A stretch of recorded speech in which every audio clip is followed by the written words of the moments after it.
സിദ്ദിഖിന്റെ രാജിയിൽ സന്തോഷമെന്ന് നടൻ അനൂപ് ചന്ദ്രൻ പറഞ്ഞു. ആരോപണം നേരിടുന്നയാൾ മാറി നിന്ന് അന്വേഷണം നേരിടേണ്ടതുണ്ട്. മലയാള സിനിമയിൽ പവർ ഗ്രൂപ്പ് ശക്തമെന്നും അനൂപ് ചന്ദ്രൻ പ്രതികരിച്ചു. ഇത്തരമൊരു ആരോപണം വരുമ്പോൾ ഇതുപോലത്തെ ഒരു മഹത്തായ സംഘടനയുടെ തലപ്പത്ത് ഒരാൾ ഇരിക്കാൻ പാടില്ല എന്ന് പറഞ്ഞുകൊണ്ട് അതുകൊണ്ട് ഒന്നെങ്കിൽ അദ്ദേഹം സ്വമേധയെ രാജിവെക്കുകയോ അല്ല എന്നുണ്ട് എങ്കിൽ അമ്മയുടെ എക്സിക്യൂട്ടീവ് കമ്മിറ്റി കൂടി അദ്ദേഹം പുറത്താക്കിക്കൊണ്ട് ജനറൽ ബോഡി അംഗീകാരം നേടുകയോ വേണമെന്ന് പറഞ്ഞുകൊണ്ട് ബഹുമാനപ്പെട്ട പ്രസിഡന്റ് പത്മശ്രീ മോഹൻലാൽ അവർക്ക് ഞാൻ വെളുപ്പിനെ കത്തയച്ചു. ഇന്ന് രാവിലെ എഴുന്നേറ്റ ഉടനെ ചെയ്ത ജോലി അതാണ്. കാരണം അത്രയേറെ വേദനയോടെയാണ് ഞാൻ ഇന്നലെ ഉറങ്ങാൻ കിടന്നത്.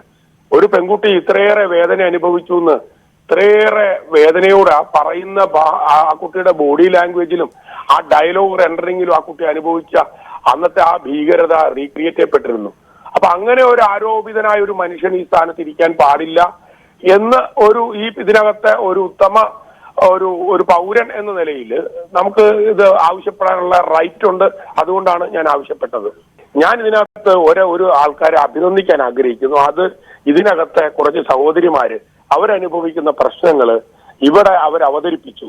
അവരുടെ പ്രശ്നങ്ങൾ മനസ്സിലായില്ലെന്നോ അല്ലെങ്കിൽ മനസ്സിലായില്ലെന്ന് നടിക്കുകയോ ചെയ്ത് അവസാനം അവർ ഇതിൽ നിന്ന് പുറത്തു പോകേണ്ട ഒരവസ്ഥ വന്നു. അവർ ഫൈറ്റ് ചെയ്തു. അവർ ഗവൺമെന്റിനോട് ചെന്ന് പറഞ്ഞു. ഗവൺമെന്റ് അത് കൃത്യമായി ഒരു പെൺകുട്ടിയുടെ അച്ഛനായ ബഹുമാനപ്പെട്ട മുഖ്യമന്ത്രി പിണറായി വിജയൻ അവർക്ക് മനസ്സിലായി ഈ കുട്ടികൾ പറയുന്നത് സത്യമാണ് എന്ന്. അതിന്റെ അടിസ്ഥാനത്തിൽ ഒരു ഹേമ കമ്മിറ്റി നിലവിൽ വന്നു. ഇതാ ഒന്നൊന്നായി ഇത് ശുദ്ധീകരിക്കപ്പെടുന്നു. ഈ ശുദ്ധി കലശം നാളെ ഒരു നല്ല മാനവീയതര സിനിമ പറക്കാനുള്ള ഒരു കാരണമാവട്ടെ എന്നാണ് ഞാൻ ആശംസിക്കുന്നത്. ഈ വ്യാവസായിക വിപ്ലവത്തിന്റെ സന്തതിയാണ് സിനിമ. വ്യാവസായിക വിപ്ലവം ഇല്ലാത്ത നാട്ടിൽ ഫ്യൂഡലിസത്തിന്റെ സന്തതിയായിട്ടാണ് ഇത് വാണരുളുന്നത്.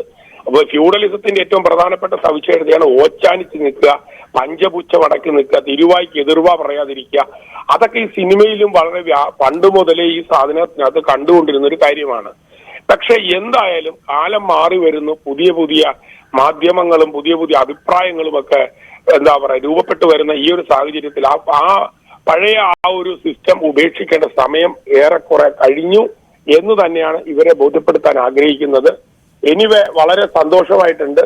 കാര്യം ഒരു നല്ല സിനിമ നമുക്ക് സ്വപ്നം കാണാം, യാതൊരു സംശയമില്ല.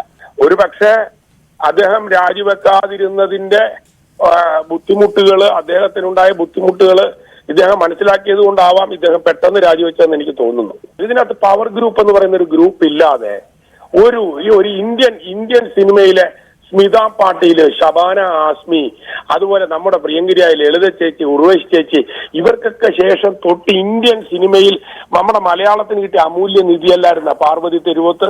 ആ കുട്ടി എങ്ങനെയാണ് മലയാള സിനിമയിൽ നിന്ന് ഇല്ലാതായത്? ഈ പവർ ഗ്രൂപ്പ് ഇല്ല എങ്കിൽ ആ കുട്ടി ഇല്ലാതാവുമോ?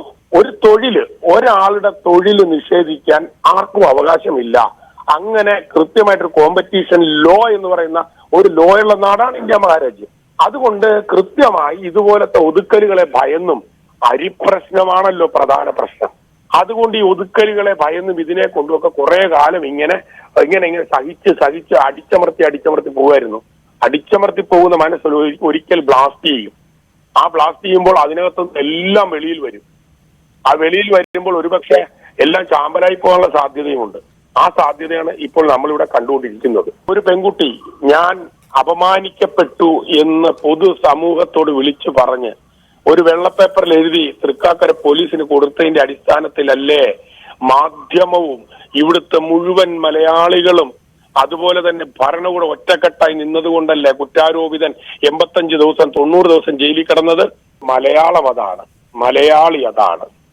ആ സംസ്കാരം ഈ കുട്ടിക്കും അതിനുള്ള എല്ലാവിധ സപ്പോർട്ടും കിട്ടും. അതിനുള്ള സപ്പോർട്ട് ഒരുക്കി കൊടുക്കുക എന്നുള്ള ഉത്തരവാദിത്തം കൂടെ ഒരു കലാകാരൻ എന്ന നിലയിൽ എനിക്കുണ്ട് എന്ന് ഞാൻ വിശ്വസിക്കുന്നു. മലയാള സിനിമയിലെ ഇപ്പോഴത്തെ സാഹചര്യങ്ങൾ സ്ത്രീകൾക്ക് മാത്രമല്ല, നീതിയും സമത്വവും ഒക്കെ വേണമെന്ന് ആഗ്രഹിക്കുന്ന ഓരോ മനുഷ്യർക്കും പ്രതീക്ഷ നൽകുന്നതാണ് എന്നതാണ് പുറത്തുവരുന്ന പ്രതികരണങ്ങൾ വെളിപ്പെടുത്തുന്നത്. നമുക്ക് തിരിച്ചെത്താം. ഞങ്ങളുടെ പ്രതിനിധികൾ ആജ്ഞ രവീന്ദ്രനും ഡാൻ കുര്യനും തുടരുന്നുണ്ട്. ഇടവേളയ്ക്ക് ശേഷം